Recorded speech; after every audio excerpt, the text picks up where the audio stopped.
Les émotions, c'est quoi?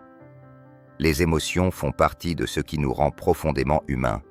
Elles naissent naturellement en nous, comme des messagères venues nous guider. À la fois réaction de l'esprit et du corps, elles apparaissent en réponse à ce que nous vivons, à l'extérieur comme à l'intérieur de nous. Chaque émotion a un sens, une raison d'être. Elle nous aide à prendre soin de nos besoins et à nous adapter aux situations que nous traversons. Il existe des émotions que l'on appelle primaires ou fondamentales.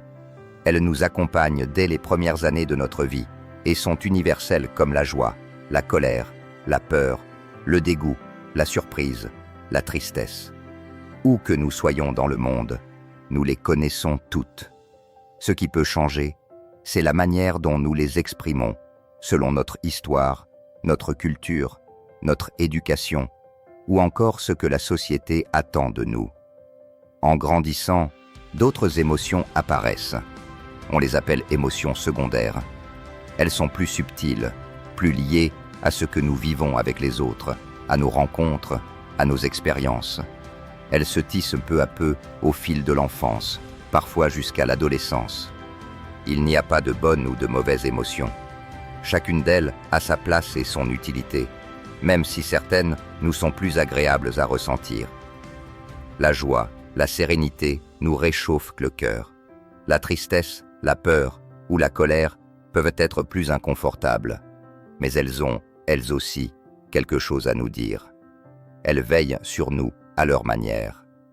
Parfois, on cherche même à éprouver certaines émotions en écoutant une musique qui nous touche, regarder un film qui fait frissonner, se laisser porter par la nostalgie d'un souvenir. Ce n'est pas l'émotion qui pose problème, mais le moment où elle devient trop envahissante, trop présente, au point de nous empêcher d'avancer ou de vivre sereinement. Accueillir nos émotions avec bienveillance, c'est nous offrir la possibilité de mieux nous comprendre et de mieux nous accompagner. Les émotions font partie de notre vie. Elles apparaissent comme des messagères venues nous guider. Chacune a une fonction, une raison d'être. Elles nous aident à comprendre ce que nous ressentons et ce dont nous avons besoin pour avancer. Les accueillir avec douceur, c'est déjà commencer à prendre soin de soi. La joie, un élan de vie. La joie naît lorsque nous vivons un moment heureux, une rencontre, un succès, un instant partagé avec ceux qu'on aime. Elle se manifeste par un sourire, des rires, des yeux qui pétillent, parfois des larmes d'émotion. Le cœur s'emballe, le corps a envie de bouger, de danser, de chanter. Elle nous donne de l'énergie pour poursuivre ce qui nous fait du bien. Un enfant qui réussit un jeu, un ami retrouvé après longtemps, un coucher de soleil qui émerveille. Autant de petites sources de joie. Quand la joie se fait rare, cela peut signaler un mal-être. En parler à quelqu'un de confiance peut aider à retrouver cette lumière intérieure. La colère, un signal pour nos limites. La colère apparaît lorsque quelque chose vient heurter ce qui compte pour nous, nos valeurs, nos besoins, nos limites. Elle survient face à une injustice, une frustration, une déception. Elle met le corps en alerte, le souffle se fait plus fort, le cœur bat plus vite, les muscles se tendent. Elle nous prépare à agir pour rétablir un équilibre. La colère nous invite à dire « stop ». Elle devient difficile lorsqu'elle déborde et nous dépasse. En comprenant ce qui l'a déclenchée, il devient plus facile de la canaliser et de l'exprimer sans blesser ni soi-même ni les autres. La tristesse. Un appel au réconfort. La tristesse naît de la perte, de l'absence, du manque. Elle nous invite à ralentir, à nous recentrer. Le corps se fait plus lourd, les larmes viennent parfois dire ce que les mots ne trouvent pas. La tristesse nous permet de reconnaître ce qui nous touche, ce qui compte pour nous. Elle invite les autres à nous tendre la main. Elle favorise l'entraide et la compassion.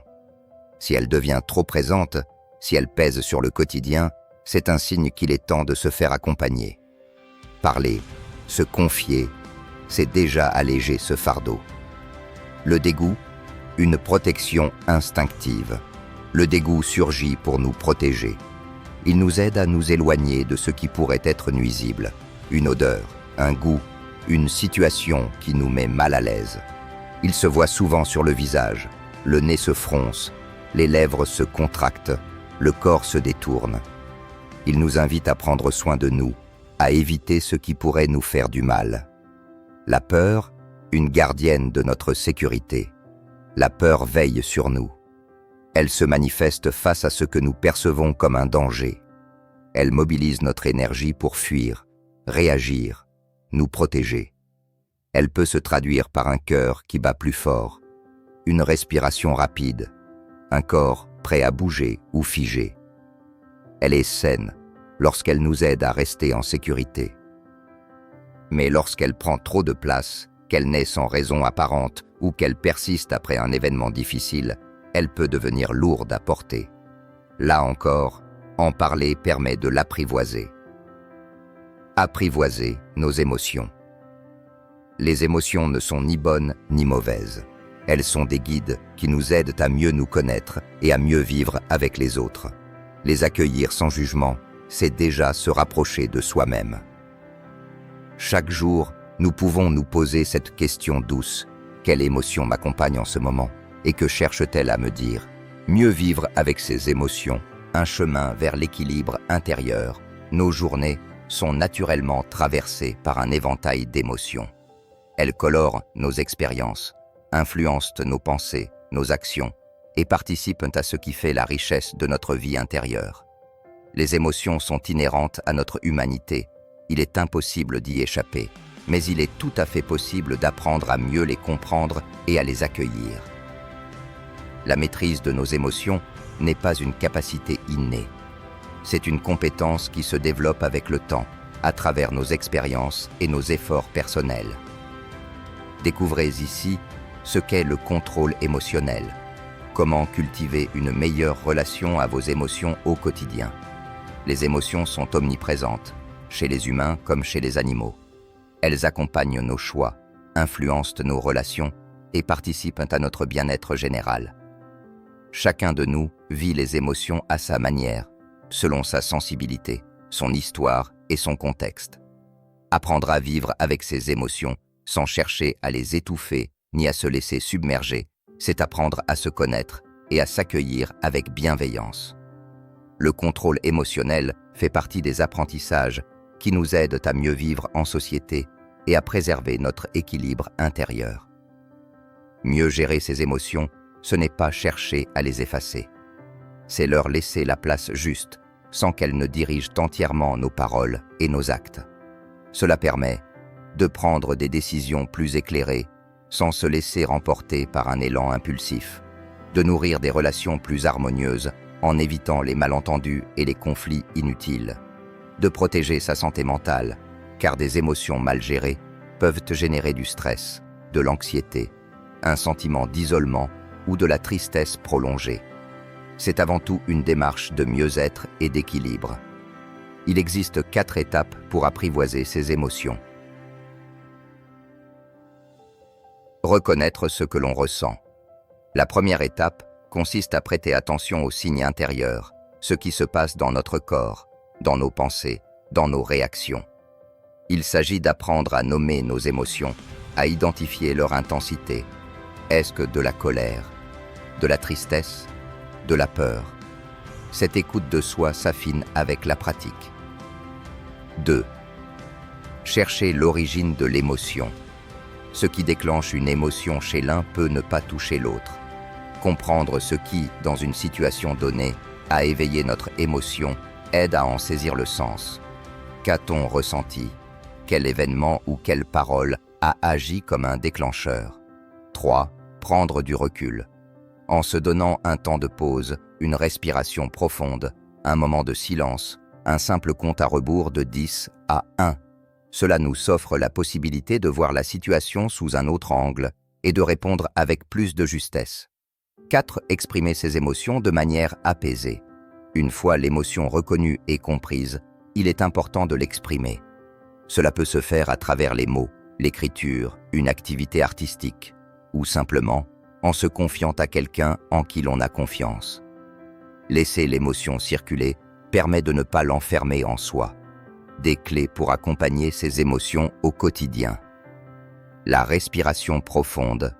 Quelques minutes suffisent pour retrouver un apaisement intérieur. La méditation ou la cohérence cardiaque offrent aussi un soutien précieux. L'hydratation. Boire un grand verre d'eau peut sembler anodin, mais cela aide le corps et l'esprit à retrouver leur équilibre, en particulier lors de moments de tension. L'activité physique.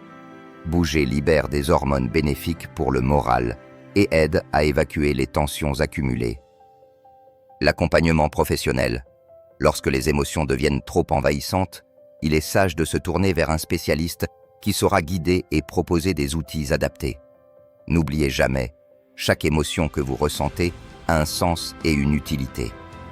Avec le temps, vous pouvez apprendre à les écouter, à les comprendre et à avancer plus sereinement. Prenez soin de vous. Soyez patient avec ce que vous traversez. Vous êtes déjà en chemin